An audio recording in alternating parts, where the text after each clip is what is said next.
So when you say what's it like, you get used to asking what could be some pretty embarrassing questions of your guests.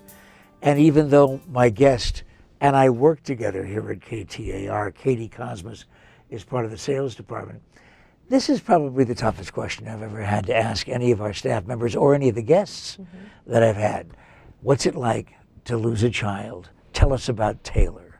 Taylor is our angel. She was 5.5 months, and we found her after her nap, not breathing and unconscious. What time of day was that? It was about 11:30 on a Sunday, so it wasn't abnormal for her to take a 3-hour nap, and she just didn't wake up that day. What was her health before that? Perfectly healthy. She never even had a fever, or she's had little colds, but that was all. And the doctors said? They assumed that it was SIDS, sudden infant death syndrome, and she was rushed to the hospital and wasn't pronounced dead until we were there.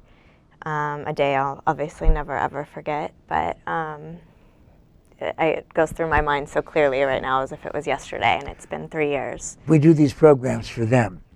We do these programs. Hopefully there is some therapy for our guests, and we hope they don't regret it. But because this is for the audience, you know what they want to know. What causes SIDS? We don't know. Nobody knows. Medicine doesn't know? Nobody knows. They know risk factors. They know, and they make suggestions on ways to lower the risk.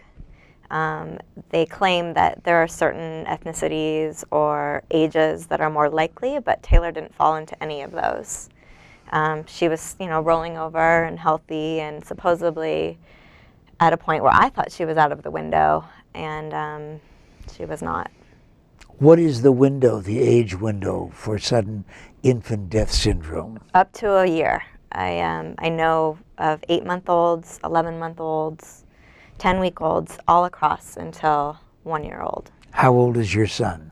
My son is 20 months. And his first birthday was a very exciting day for us to make it there. Do you recall thinking specifically, dear God, please don't let it happen again? Oh gosh, every day. I still do. I still go in and I just peek my head in his door and just to hear him breathing. Unfortunately, he's a loud breather, so we thank God for small pleasures, small gifts. But yeah, every day. I mean, that first year of his life was extremely hard. We've spent 2 nights at PCH for random things, but yes, every day I thank God he's still here with me. Think you're going to be a helicopter parent? I hope not.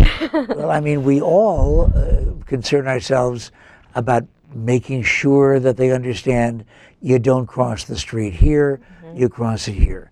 We all are concerned about every possible thing that could happen to our child. But you can't ever imagine it happening in a crib. No. And I had heard about SIDS, and they make you watch the video after you have the baby, and you hear the things that you're supposed to do, but so few people actually know what you truly are supposed to do. In fact, I was in a mom's group where a nurse told me it was okay to give them a lovey at the age she was at, and when I found her, the lovey was on her face. And that 3 months until I got the autopsy, every day was torture, wondering whether or not she had suffocated because I gave her that lovey. And we do know now that she did not suffocate and that it was sudden infant death, but I always will wonder, if I hadn't given her that lovey, would she still be here? Is a lovey like a blankie? Yeah, one of those stuffed animal heads with a little blanket, just a little thing. And, she was a medical professional that I trusted and I believed. And while I knew not to do crib bumpers and to keep the house a certain temperature and to turn the fan on and not to smoke around a child, I was told that was okay. But that's the advice you would give to the moms that are watching right now. Educate yourself, and not just yourself. I know children that have passed through under the care of their nannies or caregivers. Make sure you're educating them, because a lot of times they're different generations and the rules have changed. Here's a couple of questions I wish I didn't have to ask you, but I'm going to. How long did you blame yourself? Definitely that 3 months until I got the autopsy was the hardest. I still had moments afterwards where I'd go in and out of dark places. I don't blame myself anymore. I don't even blame the person that told me. That's the best she knew. But I always wonder if she would still be here if I had. How did done it something affect your different. marriage? It made us stronger. We were fortunate that way. Someone early on told us that 50% of marriages fail after the loss of a child, and I remember my husband saying that's not an option for us. And it was hard because we grieved so differently.